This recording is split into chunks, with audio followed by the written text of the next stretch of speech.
يا مكة ما أطيبك بشجون همس الهادي. പക്ഷെ ഒരു ദിവസം രാത്രി അവരുടെ കൈ തട്ടി അറിയാതെ ഒരു കൂജ മറിഞ്ഞു. താൻ നബി സല്ലല്ലാഹു അലൈഹി വസല്ലമ കിടക്കണ്ടല്ലോ. അപ്പൊ നബി സല്ലല്ലാഹു അലൈഹി വസല്ലമയുടെ മേലെ ആ ഒരു വെള്ളമാവുമെന്ന് കരുതി അവരുടെ ആദ്യം പെട്ടെന്ന് തന്നെ ആ വെള്ളം തുടക്കുന്നുണ്ട്.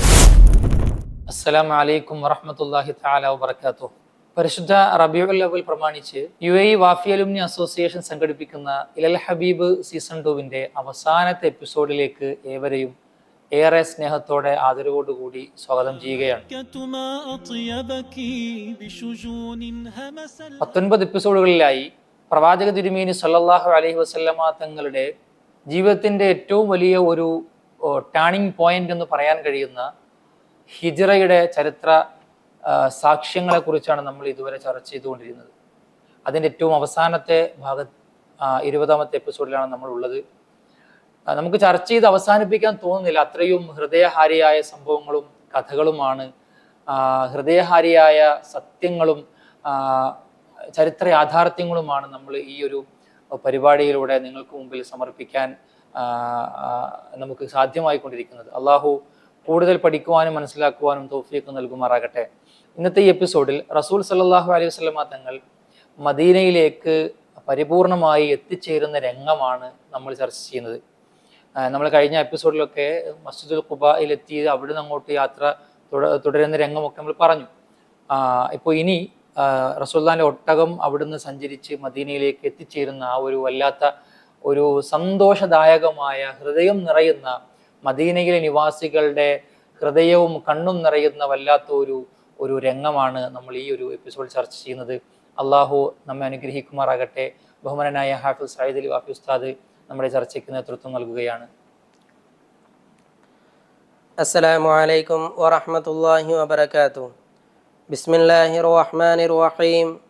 അൽഹംദുലില്ലാഹി റബ്ബിൽ ആലമീൻ. വസ്സലാത്തു വസ്സലാമു അലാ സയ്യിദിനാ വനബിയ്യിനാ വഹബീബിനാ മുഹമ്മദിൻ സല്ലല്ലാഹു അലൈഹി വസല്ലം വഅലാ ആലിഹി വസഹ്ബിഹി അജ്മഈൻ. അല്ലാഹുമ്മ അഖ്രിജ്നാ മിൻ ളുലുമാതിൽ വഹം വഅക്രിംനാ ബിനൂരിൽ ഫഹം വഫ്തഹ് അലൈനാ ബിമഅരിഫത്തിൽ ഇൽം വസഹ്ഹിൽ അഖ്ലാഖനാ ബിൽ ഹിൽം വജഅൽനാ മിമ്മൻ യസ്തമിഊനൽ ഖൗല ഫയത്തബിഊന അഹ്സന. അള്ളാഹുവിൻ്റെ അനുഗ്രഹത്താൽ 19 ക്ലാസ് നമുക്ക് പൂർത്തീകരിക്കാൻ സാധിച്ചു. അള്ളാഹു വലിയൊരു അനുഗ്രഹമാണ് നമുക്ക് ചെയ്തിരിക്കുന്നത്. അള്ളാഹു നമ്മൾ ഈ പറയുന്നതും കേൾക്കുന്നതൊക്കെ ഒരു സാലിഹായ അമലായി നമ്മളിൽ നിന്ന് സ്വീകരിക്കട്ടെ. നാളെ നബി സല്ലല്ലാഹു അലൈഹി വസല്ലമയോടൊപ്പം ഒത്തുചേരാനുള്ള ഒരു സബബാക്കി അള്ളാഹു സുബ്ഹാനഹു വ തആല ഒരു സദുദ്യമം നമ്മളിൽ നിന്ന് സ്വീകരിക്കട്ടെ എന്ന് നമ്മൾ പ്രാർത്ഥിക്കണം. പറയാനുള്ളത്, ഈ കേൾക്കുന്നവരോടൊക്കെ നമ്മൾ എല്ലാവരും ഈ ഒരു 20 ദിവസം നടത്തുന്നത് 20ാമത്തെ ദിവസമാണല്ലോ. വല്ലാത്തൊരു യാത്രയാണ്. നബി സല്ലല്ലാഹു അലൈഹി വസല്ലമയെ കൂടെ ചേർന്നുള്ള ഒരു യാത്രയാണ് നമ്മൾ നടത്തിക്കൊണ്ടിരിക്കുന്നത്.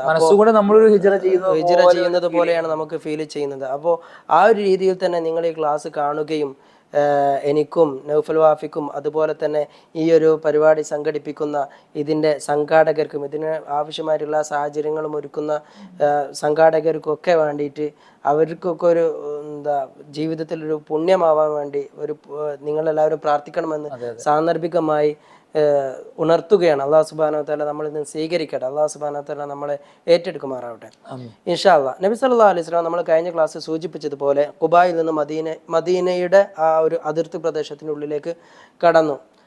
നബി സല്ലല്ലാഹു അലൈഹി വസല്ലം അവിടെ കടന്ന ഉടനെ എല്ലാവരും ഭയങ്കര ഹാപ്പിയിലാണ്. അവിടെ പറയുന്നത് അനസ് റളിയല്ലാഹു തആല അൻഹു ഉദ്ധരിക്കുന്ന ഒരു ഹദീസ് നമുക്ക് വായിക്കാൻ സാധിക്കും.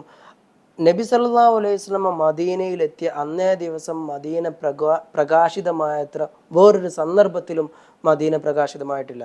അതുപോലെ തന്നെ നബി സല്ലല്ലാഹു അലൈഹി വസല്ലം വഫാത്താകുന്ന ദിവസം ഇരുട്ടായത്ര മദീന ഇരുട്ടായിട്ടുമില്ല. അപ്പോൾ മദീനയുടെ വെളിച്ചവും ഇരുട്ടും പ്രവാചകനാണ്.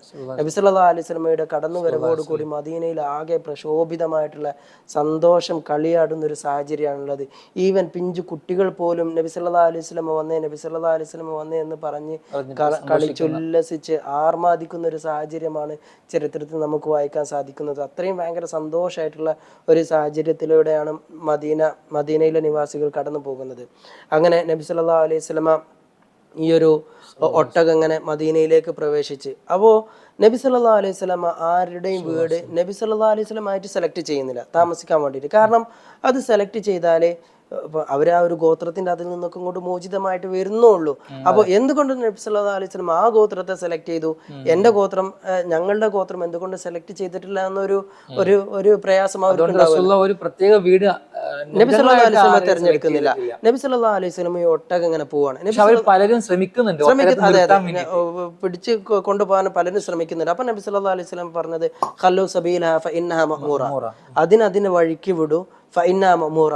നമ്മൾ മനസ്സിലാക്കി നബി സല്ലല്ലാഹു അലൈഹി വസല്ലമയുടെ ഒട്ടകം പോലും അള്ളാഹുവിന്റെ കൽപ്പന മുഖേനയാണ് അവിടെ പ്രവർത്തിക്കുന്നത്.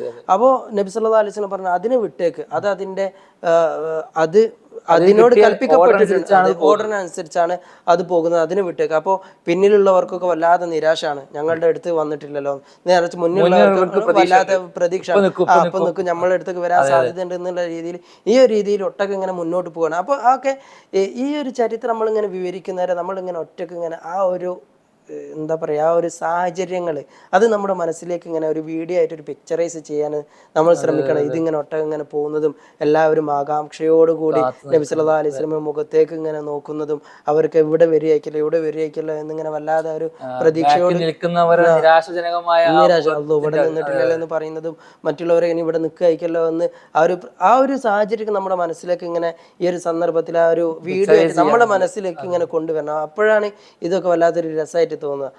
അങ്ങനെ കുറെ സമയം പോയതിനു ശേഷം നബി സല്ലല്ലാഹു അലൈഹി വസല്ലമയുടെ ഒട്ടകം ഒരു സ്ഥലത്ത് മുട്ടുകുത്തി.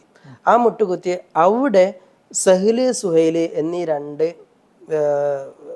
കുട്ടികളുടെ സ്ഥലമായിരുന്നു അത്. അവര് യതീമായിരുന്നു, അവരുടെ സ്ഥലമായിരുന്നു അത്. അപ്പൊ നബി സല്ലല്ലാഹു അലൈഹി വസല്ലമക്ക് ബോധ്യപ്പെട്ടു ഇവിടെയാണ് എന്ത് എൻ്റെ വീടും മസ്ജിദൊക്കെ അവിടെയാണെന്ന് നബി സല്ലല്ലാഹു അലൈഹി വസല്ലമക്ക് മനസ്സിലായി.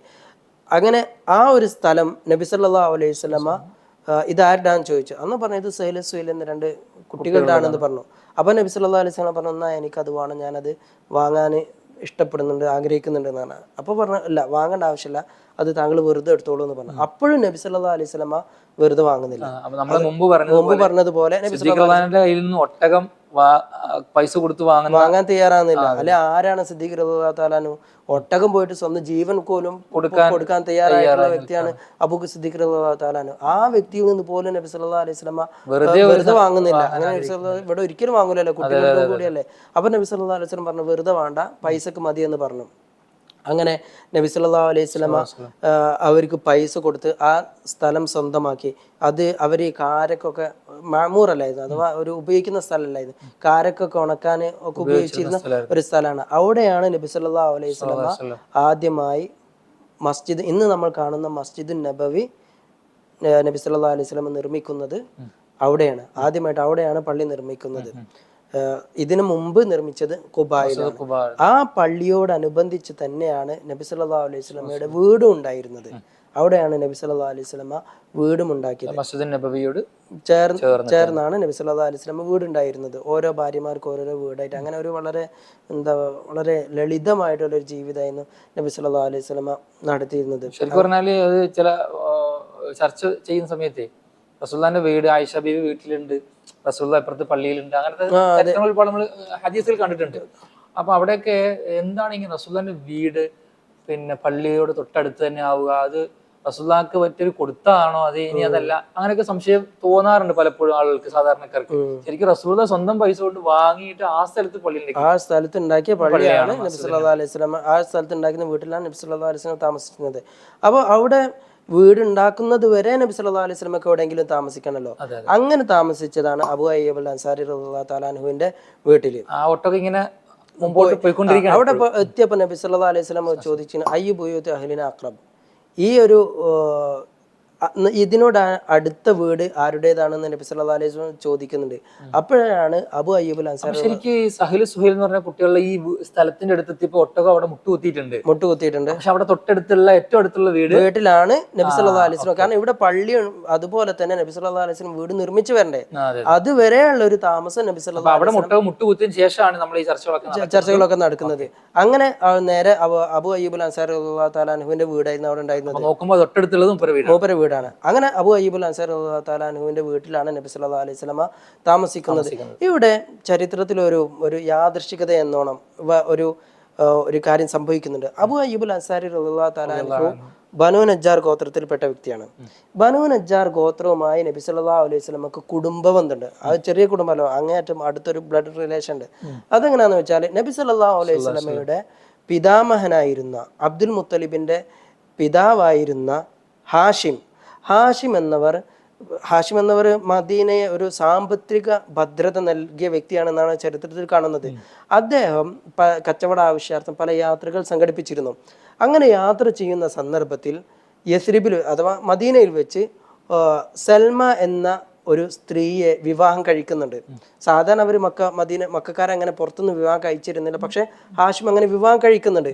ആ സൽമ എന്ന സ്ത്രീ ഹാഷിം എന്നവരുടെ കൂടെ മക്കയിലായിരുന്നു താമസിച്ചിരുന്നത്.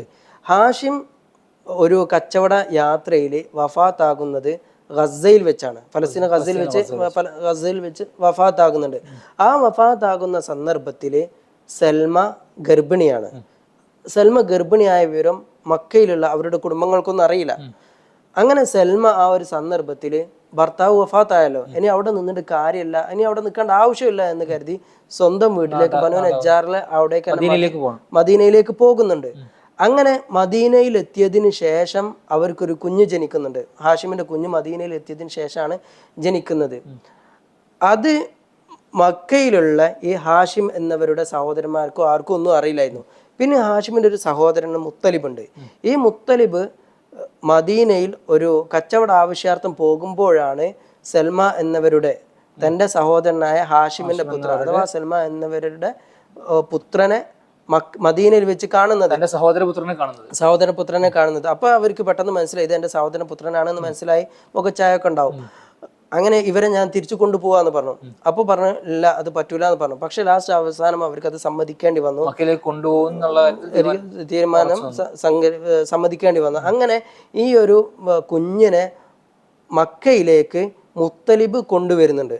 അപ്പൊ മുത്തലിബ് മദീനയിലേക്ക് കച്ചവട ആവശ്യാർത്ഥം പോകുന്ന സന്ദർഭത്തിൽ ഈ കുഞ്ഞില്ലായിരുന്നു. തിരിച്ചു വരുന്ന നേരം ഈ ഒരു കുഞ്ഞുണ്ട്. അപ്പൊ എല്ലാരും വിചാരിച്ചത്, മക്കാര് വിചാരിച്ചത് ഇവര് മദീനയിൽ നിന്ന് വാങ്ങിയ അടിമയാണ് എന്നാണ്. അതുകൊണ്ടാണ് അബ്ദുൽ മുത്തലിബ് എന്ന് പറയുന്നത്, മുത്തലിബിന്റെ അടിമ എന്ന് പറയുന്നത്. ശരിക്കും അബ്ദുൽ മുത്തലിബിന്റെ നാമം ഷെയ്ബ എന്നാണ്. ഈ അബ്ദുൽ മുത്തലിബ് നബി സല്ലല്ലാഹു അലൈഹി വസല്ലമയുടെ പിതാമഹനാണല്ലോ. അപ്പൊ നബി സല്ലല്ലാഹു അലൈഹി വസല്ലമയുടെ പിതാമഹനായ അബ്ദുൽ മുത്തലിബിന്റെ മാതാവായ സൽമ ആ ഒരു ഗോത്രത്തിലാണ് നബി സല്ലല്ലാഹു അലൈഹി വസല്ലം, ബനു നജ്ജാർ ഗോത്രത്തിലാണ് നബി സല്ലല്ലാഹു അലൈഹി വസല്ലമ മദീനയിൽ എത്തിയതിനു ശേഷം ആദ്യമായി താമസിക്കുന്നത്. അത് എത്ര ദിവസമാണ് താമസിച്ചത് എന്ന കാര്യത്തിലൊക്കെ വീട്ടിൽ എത്ര ദിവസമാണ് താമസിച്ചത് എന്നതൊക്കെ അഭിപ്രായ ഭിന്നതയുണ്ട്. ഏതായാലും നബി സല്ലല്ലാഹു അലൈഹി വസല്ലം ഒരു പള്ളി ഉണ്ടാക്കണമല്ലോ, ആ ഒരു മസ്ജിദ് ഉണ്ടാക്കണം. അതോടൊപ്പം നബി സല്ലല്ലാഹു അലൈഹി വസല്ലമക്ക് ഒരു വീടും വേണം. ആ വീട് ഉണ്ടാക്കി കഴിയുന്നത് വരെ എന്തായാലും നബി സല്ലല്ലാഹു അലൈഹി വസല്ലം താൽക്കാലികമായിട്ട് അവിടെ താമസിച്ചിട്ടുണ്ട്. എത്ര ദിവസം എന്നുള്ളത് അഭിപ്രായ ഭിന്നത, നമ്മൾ അതിലൊരു ക്ലിപ്തമായിട്ടുള്ളൊരു ദിവസം പറയേണ്ടതില്ല. ഏതായാലും ആ അബു അയ്യൂബുൽ അൻസാരി റളിയല്ലാഹു തആല അൻഹുവിന്റെ വീട്ടിൽ താമസിക്കുന്നതൊക്കെ വളരെ രസകരമായിട്ടുള്ള സംഭവമാണ്. അബു അയ്യൂബുൽ അൻസാരി റളിയല്ലാഹു തആല അൻഹുവിന്റെ വീട് 2 തട്ടാണ്. 2 തട്ട് എന്ന് പറയുന്നത് ഇന്നത്തെ ഒരു രീതിയിൽ പിക്ചറൈസ് ചെയ്യരുത്, കാരണം ടെറസൊന്നും അല്ല. അന്നത്തെ ആ ഒരു രീതിയിൽ പിന്നെ മരം മേൽക്കൂര ചെറിയ സംവിധാനം, അങ്ങനെ 2 തട്ടാണത്. അങ്ങനെ നബി സല്ലല്ലാഹു അലൈഹി വസല്ലമയെ അടിയിലത്തെ തട്ടിലാണ് താമസിച്ചിരുന്നത്. മുകളിലെ തട്ടില് അബു അയ്യൂബുൽ അൻസാരി റളിയല്ലാഹു തആല അവരുടെ ഭാര്യയാണ് താമസിച്ചത്. പക്ഷെ അന്ന് രാത്രി അന്നേരം അവർക്ക് വല്ലാതെ പ്രയാസമായി. നബി സല്ലല്ലാഹു അലൈഹി വസല്ലമ താഴെ കിടക്കുകയും നമ്മൾ മുകളിലാവുകയും അങ്ങനെ അവർക്ക് തീരെ അക്സെപ്റ്റ് ചെയ്യാൻ പറ്റില്ല. അത് അങ്ങനെ പിറ്റേന്ന് നബി സല്ലല്ലാഹു അലൈഹി വസല്ലമയോട് പറയുന്നുണ്ട്, ഞങ്ങൾക്ക് തീരെ ഉറക്കം വന്നിട്ടില്ല, താങ്കളുടെ മേലെ എങ്ങനെയാണ് ഞങ്ങൾ കിടക്കുക. അപ്പോൾ നബി സല്ലല്ലാഹു അലൈഹി വസല്ലം പറഞ്ഞു, ഇല്ല അതൊരിക്കലും പ്രശ്നമാക്കേണ്ടയില്ല. കാരണം എന്താ വെച്ചാൽ മദീനയിൽ എത്തിയ ഉടനെയാണ് ഒരുപാട് വിസിറ്റേഴ്സ് നബി സല്ലല്ലാഹു അലൈഹി വസല്ലമയെ വരാനുണ്ട്. അപ്പോൾ ഓരോരുത്തരും ഇങ്ങനെ മുകളിലേക്ക് പോകാന്ന് പറയുന്നത് പോസിബിൾ അല്ല. അപ്പോൾ താഴെ ഇരുന്നാലാണ് എനിക്ക് കൂടുതൽ സൗകര്യം എന്ന് പറഞ്ഞ് നബി സല്ലല്ലാഹു അലൈഹി വസല്ലമ ആ വീടിന്റെ താഴെ തന്നെയാണ് താമസിക്കുന്നത്. പക്ഷെ ഒരു ദിവസം രാത്രി അവരുടെ കൈ തട്ടി അറിയാതെ ഒരു കൂജ മറിഞ്ഞ് വീഴുന്ന സന്ദർഭത്തിൽ താഴെ നബി സല്ലല്ലാഹു അലൈഹി വസല്ലമ കിടക്കണ്ടല്ലോ. അപ്പോൾ നബി സല്ലല്ലാഹു അലൈഹി വസല്ലമയുടെ മേലെ ആ ഒരു വെള്ളമാവുമോ എന്ന് കരുതി അവരുടെ ആകെ ഉണ്ടായിരുന്ന പുതപ്പ് ഉപയോഗിച്ച് പെട്ടെന്ന് തന്നെ ആ വെള്ളം തുടക്കുന്നുണ്ട്. പിന്നെ അവരെന്തായിട്ടില്ല. ഇതൊക്കെ ഇങ്ങനെ വിശദീകരിച്ച് പറയുന്നതെന്ന് വെച്ചാൽ അവരൊക്കെ നബി സല്ലല്ലാഹു അലൈഹി വസല്ലമയോട് കാണിച്ച ആ ഒരു മുഹബ്ബത്ത്, എത്രത്തോളം ശക്തമായിരുന്നു മനസ്സിലാക്കാനാണ്. രാത്രി പുതപ്പ് ഉപയോഗിച്ച് പെട്ടെന്ന് തന്നെ ആ വെള്ളമൊക്കെ തുടച്ച് പിന്നെ പറഞ്ഞു ഇനി താഴെ താമസിക്കരുത്, മുകളിൽ തന്നെ താമസിക്കണം എന്നൊക്കെ നബി സല്ലല്ലാഹു അലൈഹി വസല്ലം അവർ നിർബന്ധിക്കുകയാണ് ചെയ്യുന്നത്. നമുക്ക് ആ ഒരു തട്ടിന്റെ ആ ഒരു സെറ്റപ്പ് എത്രമാത്രം ലളിതമായിരുന്നു. കാരണം ഇന്നത്തെ രീതിയിൽ നമ്മൾ ആലോചിക്കാൻ ഒരിക്കലും കമ്പയർ ചെയ്യാൻ പറ്റില്ല. അത് തീർത്തും വേറൊരു സാഹചര്യവും വേറൊരു മെറ്റീരിയലൊക്കെ ആയിരിക്കുമല്ലോ. അങ്ങനെ ഈ ഒരു രീതിയിലാണ് അവർ നബി സല്ലല്ലാഹു അലൈഹി വസല്ലമയെ മദീനയിൽ വെച്ച് ട്രീറ്റ് ചെയ്തത്. ഇതോടുകൂടി നമ്മൾ അവസാനിപ്പിക്കുകയാണ്. അവസാനമായിട്ട് ഹസ്സാൻ ഇബ്നു സാബിത്ത് റളിയല്ലാഹു തആല അൻഹുവിന്റെ മനോഹരമായിട്ടൊരു കവിതയുണ്ട്. ആ കവിത പറഞ്ഞ് ഈ ഒരു 20 ദിവസത്തെ ഈ ഒരു പഠന മനന മന്ത്രണത്തിന്റെ യാത്രയുടെ ഈ ഒരു 20 ദിവസം നമ്മൾ അവസാനിപ്പിക്കുകയാണ്. അള്ളാഹു നമ്മൾ ഈ പറഞ്ഞതും കേട്ടതൊക്കെ ഒരു സാലിഹായ അമലായി സ്വീകരിക്കട്ടെ എന്ന് ഒന്നുകൂടിയും പ്രാർത്ഥിക്കുകയാണ്. അങ്ങനെ പ്രാർത്ഥിക്കാനായി ഇത് കേൾക്കുന്ന എല്ലാവരോടും വളരെ വിനീതമായിട്ട് അപേക്ഷിക്കുകയും ചെയ്യണം. അള്ളാഹു നമ്മളിൽ നിന്ന് സ്വീകരിക്കട്ടെ. ഹസ്സാൻ ഇബ്നു സാബിത്ത് റളിയല്ലാഹു തആല അൻഹു പറയുകയാണ്, ലഖദ് ഖാബ ഖൗമുൻ സാല അൻഹും നബിയ്യുഹും, പ്രവാചകർ സല്ലല്ലാഹു അലൈഹി വസല്ലമ ആരെ വിട്ടേച്ചാണോ പോയത് അവർ പരാജയപ്പെട്ടിരിക്കുന്നു, അഥവാ മക്കയിലെ ഖുറൈശികൾ പരാജയപ്പെട്ടിരിക്കുന്നു. ഫഖുദ്ദീസ മൻ യസ്രി ഇലൈഹിം വയഖ്തദി, നബി സല്ലല്ലാഹു അലൈഹി വസല്ലമ ആരിലേക്കാണോ എത്തിച്ചേർന്നത് അവർ പരിശുദ്ധരായിരിക്കുന്നു, അഥവാ മദീനക്കാർ നബി സല്ലല്ലാഹു അലൈഹി വസല്ലമയുടെ ഈ ഒരു ആഗമനം മുഖേന മഹോന്നതരായിരിക്കുന്നു. തറഹല അൻ ഖൗമിൻ ഫളല്ലത് ഉഖൂലുഹും, നബി സല്ലല്ലാഹു അലൈഹി വസല്ലമ മക്കയിൽ നിന്ന് അകന്നു പോയപ്പോൾ, മക്കക്കാരെ വിട്ട് നബി സല്ലല്ലാഹു അലൈഹി വസല്ലം പോയപ്പോൾ ഫളല്ലത് ഉഖൂലുഹും, അവരുടെ ബുദ്ധി മാർഗഭ്രംശം സംഭവിച്ചിരിക്കുന്നു, അവരുടെ ജീവിതം തന്നെ മാർഗഭ്രംശം സംഭവിച്ചിരിക്കുന്നു. വഹല്ല അലാ ഖൗമിൻ ബിനൂരി മുജദ്ദദി, ഒരു പുതിയ പ്രകാശവുമായി നബി സല്ലല്ലാഹു അലൈഹി വസല്ലമ മദീനക്കാരിലേക്ക് വന്നിരിക്കുന്നു. നബി സല്ലല്ലാഹു അലൈഹി വസല്ലമ ഏത് ജനതയിലേക്കാണോ വന്നത് അവരിലേക്ക് ഒരു പുതിയ പ്രകാശവുമായിട്ടാണ് വന്നത്. അവർ നബി സല്ലല്ലാഹു അലൈഹി വസല്ലമയുടെ ആഗമനം മുഖേന പ്രശോഭിതമായിരിക്കുന്നു. ഇങ്ങനെ ഇതോടുകൂടി ഒരു സുദീർഘമായിട്ടുള്ള ഹിജ്റ എന്ന അധ്യായം അവസാനിപ്പിക്കുകയാണ്. ഇൻഷാ അല്ലാഹ് നമുക്ക് അവസാനിപ്പിക്കാം. സല്ലല്ലാഹു അലൈഹി മുഹമ്മദ് സല്ലല്ലാഹു അലൈഹി വസല്ലം സല്ലല്ലാഹു അലൈഹി മുഹമ്മദ് സല്ലല്ലാഹു അലൈഹി വസല്ലം അല്ലാഹുമ്മ സല്ലി അലാ മുഹമ്മദ് യാ റബ്ബി സല്ലി അലൈഹി വസല്ലം. അസ്സലാമു അലൈക്കും വറഹ്മത്തുള്ളാഹി വബറകാതുഹു.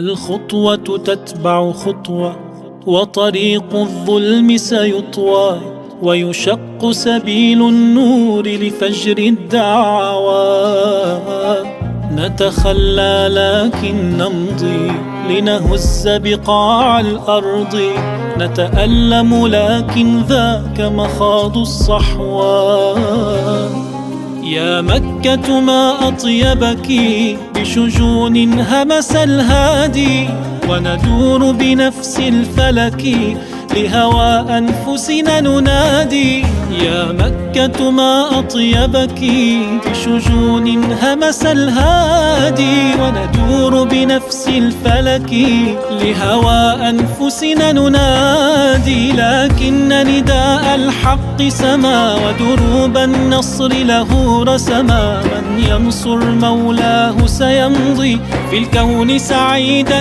مبتسما لكن نداء الحق سما ودروب النصر له رسما من ينصر مولاه سيمضي في الكون سعيدا مبتسما